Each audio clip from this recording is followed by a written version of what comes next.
बच्चों, नानी मस्तानी ने ये कश्मीरी चाय बनाई है आज आपके लिए।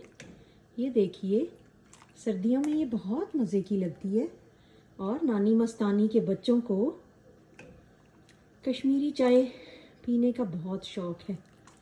तो देखिए बच्चों, उस वक्त मैंने आपको दिखाया था कि ये प्रोग्रेस में थी और अब ये बनकर तैयार हो गई है। इसका कलर देखिए और इसका टेस्ट बहुत ही मज़ेदार है बच्चों। और जब मैं इसके अंदर पिस्ता बादाम और वो पीस कर डालूँगी, अभी मैंने इलायचियाँ भी डाली हैं, आप देख रहे हैं ना। ये आपकी नानी मस्तानी इसको ज़रा एक फेंट रही हैं और इसका ये खूबसूरत गुलाबी कश्मीरी रंग जो निकाला है उन्होंने, उसको देखिए और महसूस कीजिए। मैं आपको इसका टेस्ट भी कराना चाहती हूँ।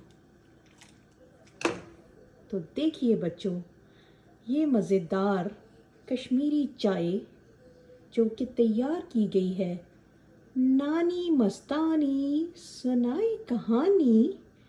और ये जो धुआं वाले कबाब्स हैं ये ऑलमोस्ट रेडी हो चुके हैं बच्चों।